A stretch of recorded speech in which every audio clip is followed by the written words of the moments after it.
But yeah, let's go ahead and talk about Double or Nothing, though. Just some Double or Nothing predictions. I'm going to say right now, they haven't announced either one of these matches to be happening there, but I do think there's going to be probably 2 matches that are either going to be on the main card or the 0-hour show.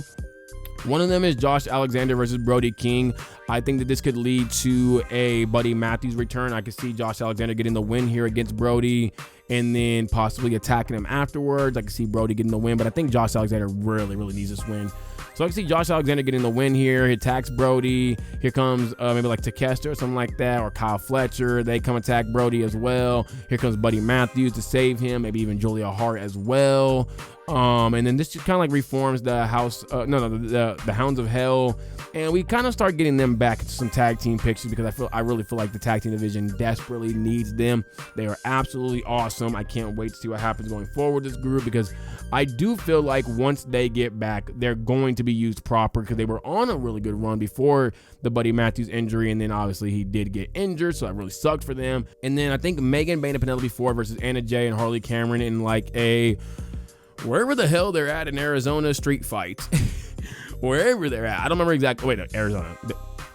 They're in Phoenix. A Phoenix street fight. It's like some, I don't know, whatever street they're on, whatever street that the damn arena's on, it's gonna be a whatever street the damn arena's on street fights. And I think that Megan Bayne and Penelope Ford are gonna go over here. I could see a world though where Anna Jay and Harley Cameron go over because they pin Penelope Ford, and then this leads to Megan Bayne and Penelope Ford starting to slowly feud. I could see that happening. Maybe Megan Bayne later down the line gets like an actual manager and not a Penelope Ford style manager, where she's still basically a wrestler. I could see that happening. I do think this match needs to happen though. I think you need to continue to, book Megan Bayne on any kind of pay-per-views that you can book her on, whether it be the 0-hour show, whether it be the main card, whichever one you can, you book her there. I think she needs to be there. And even if she's not getting a win, I think you just need to put her on the shows, man, because like I've said before, she is a superstar, and I believe that she is going to be the face of the women's division very, very soon. Now, as far as the main show, we did get it confirmed that we have Speedball Mike Bailey versus Kazuchika Okada for the AEW Continental Championship. I'm wondering if they add Roosh to this, because I feel like Speedball and Kazuchika probably need to be protected here. Obviously Okada because he is the damn champion, and then Speedball because he's still a new signee that is in a big match. I think last time, was it Ricochet that took the pin? Yeah, Ricochet took the pin.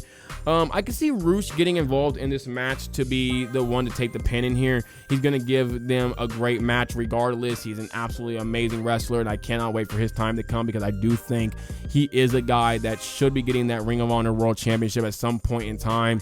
I think he should get it off of Bandito within like the next month or two, probably at Death Before Dishonor.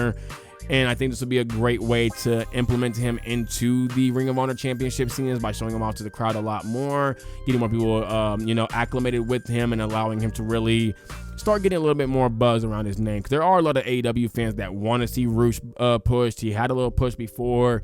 Wasn't anything too crazy by any means, but it was just somewhat of a push. So I think he should be in this match either way, because Kazuchika Okada is going to be winning this match. I'm going to leave the Anarchy in the Arena stuff for last, because that's not the main event actually, but we'll treat it like it is the main event for at least this video. Next up we have Nigel McGuinness and Daniel Garcia versus FTR. I think this is where Daniel Garcia turns heel. I think FTR gets the win. I think Daniel Garcia aligns with the group, and I think he is going to low blow Nigel McGuinness the same way Dominic Mysterio low blowed Edge, except he's going to do it during the match probably, and not after the match.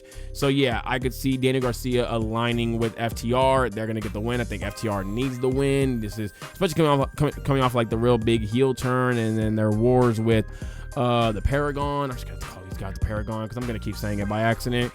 So yeah, I think they're going to be getting the win there. It's going to be a really big moment for them, and I think that this is just going to be hopefully something that pushes Daniel Garcia back into not just title pictures, but back into being a household name, because I feel like Daniel Garcia, he has star potential. I think he really, really does. His mic work is pretty good.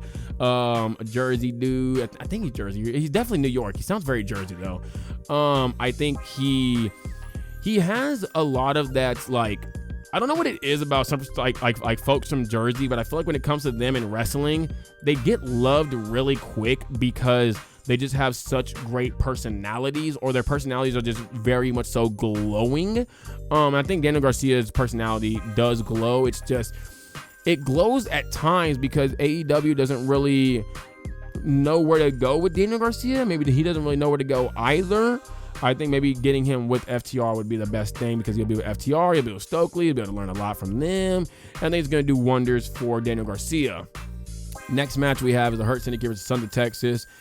This isn't for the Ring of Honor Championship as well. I was really hoping Ring of Honor Tag Team Championship. I was really hoping it was, because my God, do I want these belts off of Sons of Texas.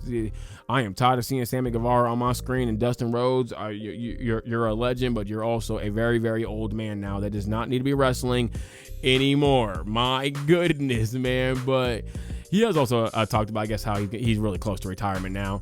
I think Hurt Syndicate are going to get these belts 1, 2, 3 very easily. Also, apparently Cedric Alexander is not debuting just yet, so I'm surprised by that. I thought he was going to be making his big debuts. But, I mean, MJF is with the group now. He's definitely going to be helping them get the win over Sons of Texas. They're going to be retaining their AEW World Tag Team Championships. And I think it does eventually lead to the Ring of Honor Tag Team Championships getting off of them and getting onto the Hurt Syndicate. I could see that becoming a thing. This might be a much longer feud than a lot of us would like to believe, but if it is, maybe it's because this is a great way to keep FTR from the Hurt Syndicate. So yeah, I don't really need it though. I just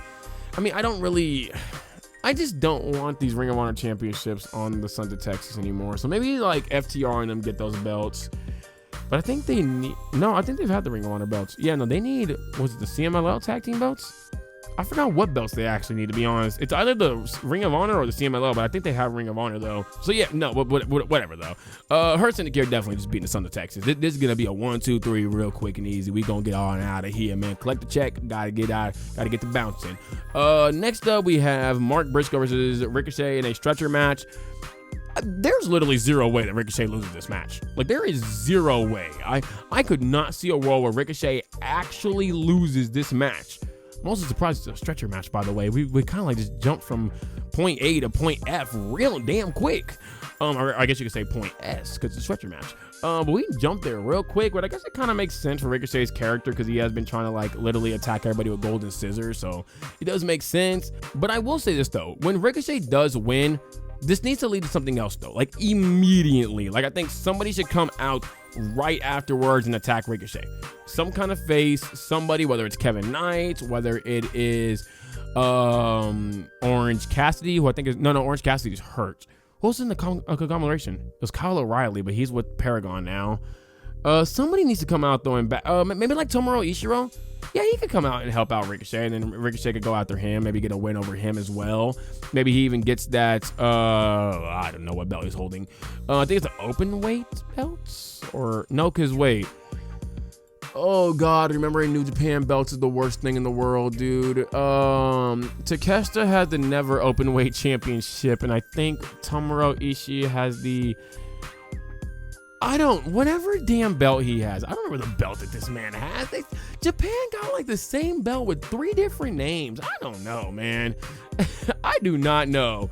Yeah, whatever belt that he has, maybe Ricochet gets that belt off of him, and it's like a way just to kind of have, Ricochet at least doing something for a while until he does get either a TNT championship, the Continental Championship, the International Championship, the World Championship, whatever belt he does end up eventually getting. Also, I love the fact that Ricochet has actually been hurting people, and MVP is still like, yeah, so MJF, would you like to join the group? I know I gave a card to Ricochet earlier, and we brutally terrorized him, and then he's now over here hurting people, literally.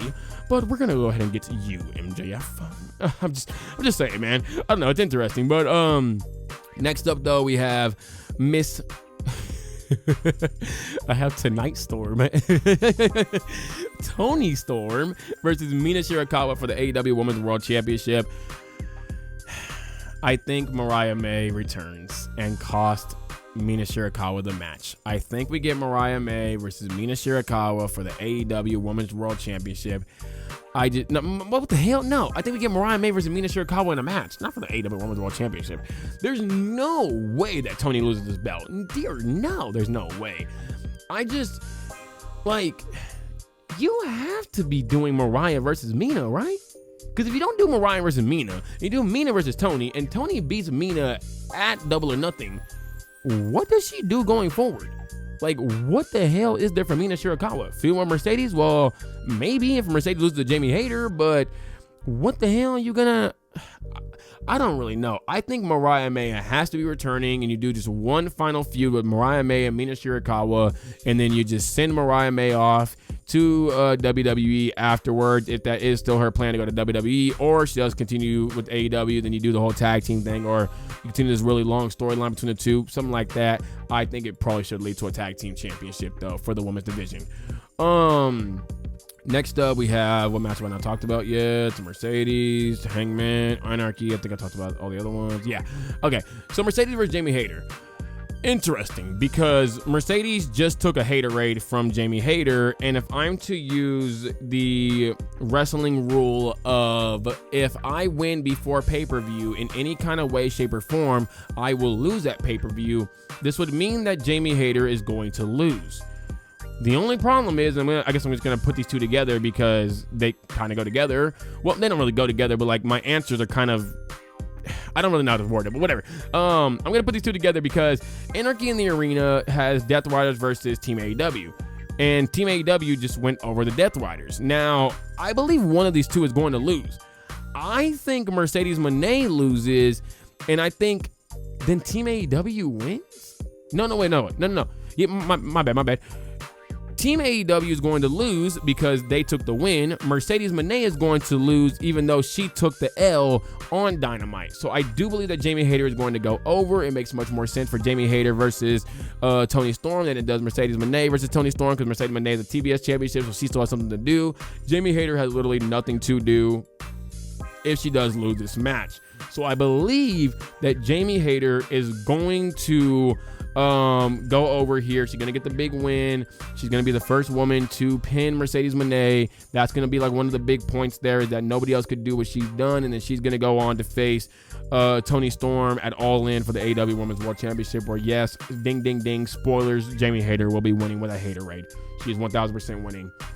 Now, as far as Anarchy in the Arena, I'm a bit confused now because we don't have Gabe Kidd in this match. We are going 6 people, which shocked me. I thought we were going to be having Gabe Kidd. I don't know what the hell the introduction of Gabe Kidd was, but I think he does get involved in this match, and that's why the Death Riders do win, because we have Swerve Strickland, Samoa Joe, Kenny Omega, Powerhouse Hobbs, Willow Nightingale, Katsuyori Shibata. Wow, that was a really hard smack.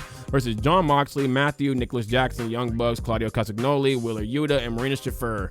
I believe that Gabe Kidd is going to get involved in this match. I could see a world where Eddie Kingston also makes a return and goes after Gabe Kidd.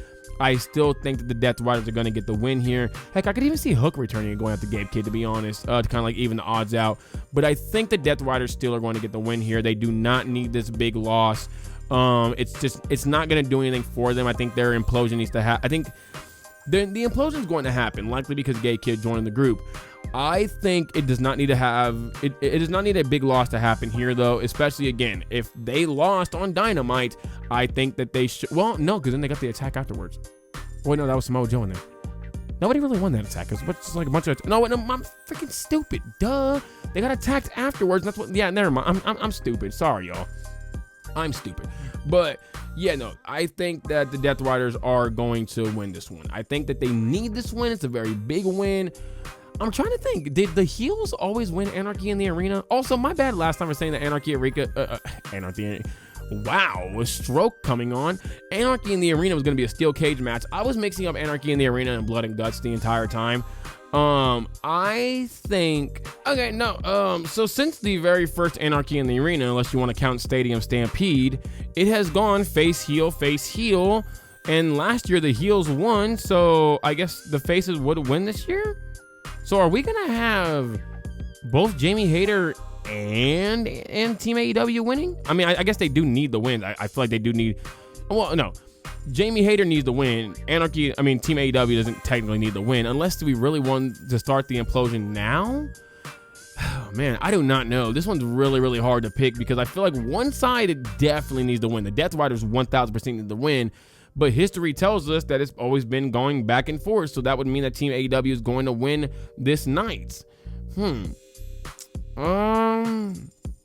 Gosh, I really don't know. I'm going to go out on a limb and I'm just going to say the Death Riders do win. I think the Death Riders win because Gabe Kidd gets involved, and maybe Team AEW doesn't have a Speedball, doesn't have an Eddie Kingston to get involved as well. I think the Death Riders do get the big win here, and this eventually sets up to Jon Moxley versus either Hangman Adam Page or Will Ospreay main event. Oh man, I'm gonna be real with y'all. That promo on Dynamite was a thing of beauty. Oh, that was a beautiful segment right there. Not promo, the segment. That was a beautiful segment. That was a beautiful segment. My goodness, man. Will and Hangman they are like butter and rice. They go together unless you know you ain't trying to eat butter than water and rice. They go together, man. It's so hard to pick who wins. Like, Death Riders, I feel like just need the win. Like, that one's not the hardest one unless you want to just use history. But this one right here is really a major toss-up. Because I feel like Will Ospreay, because he said the whole Forbidden Door thing, it's like right after All In. So it's like, you want Will Ospreay walking into his home country with the belt, I feel, because that's just a super duper mega freaking pop. You could always have a championship match there, though, for Will Ospreay versus like Hangman Adam Page or Jon Moxley. Maybe Jon Moxley beats Hangman, and then Jon Moxley goes on to face Will Ospreay at Forbidden Door.